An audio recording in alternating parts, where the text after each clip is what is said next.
জুলাই গণহত্যার ৫ মামলা ও এর আসামিদের নিয়ে আরো খবর জানাতে ট্রাইব্যুনালে আছেন সহকর্মী সৈকত সাদিক। যুক্ত হচ্ছি আমরা তার সাথে।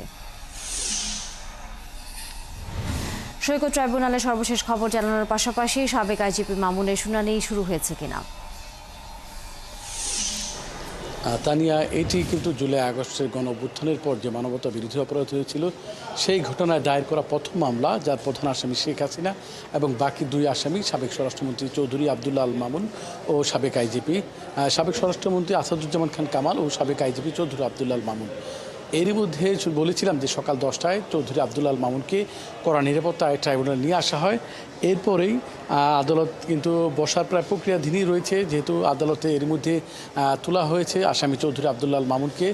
চিফ প্রসিকিউটর তাজুল ইসলাম সহ রাষ্ট্রপক্ষের আইনজীবী তারাও আদালতে পৌঁছেছেন এবং আসামি পক্ষের একজন আইনজীবী নিয়োগ আছেন, তিনিও আছেন। হয়তো কিছুক্ষণের মধ্যেই কিন্তু ট্রাইব্যুনাল বসতে পারে। বিচারপতি গোলাম মর্তুজা মজুমদার নেতৃত্বাধীন 3 সদস্যের যে ট্রাইব্যুনাল, সেখানে আজকে শুনানি হবে। যেহেতু গত 1 জুন এই মামলাটির আনুষ্ঠানিক অভিযোগ রাষ্ট্রপক্ষ থেকে আদালতে দেওয়ার পর সেটা অভিযোগটা আমলে নেওয়া হয়েছিল এবং শেখ হাসিনা এবং আসাদুজ্জামান খান কামাল তাদের দুজনের বিরুদ্ধে গ্রেপ্তারি পরোয়ানা জারি হয়েছিল এবং এই চৌধুরী আবদুল্লাহ আল মামুনকে গ্রেপ্তার দেখানো হয়েছিল।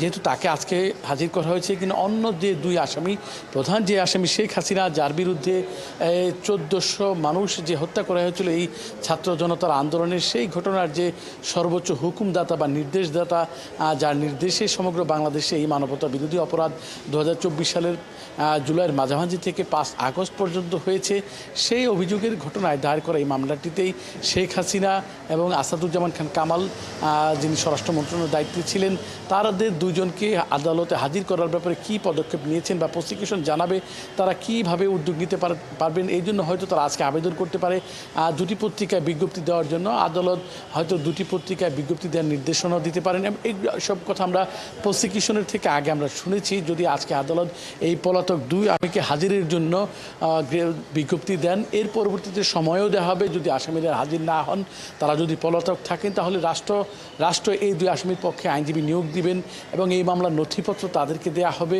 এবং তারপরে 21 দিনের সময় দেওয়ার পরেই কিন্তু অভিযোগ গঠন হবে বা সাক্ষীদের যে 81 জন সাক্ষী এই মামলায় রয়েছে তাদের সাক্ষী গ্রহণ হবে। এভাবে মামলার বিচার কাজ শুরু হবে।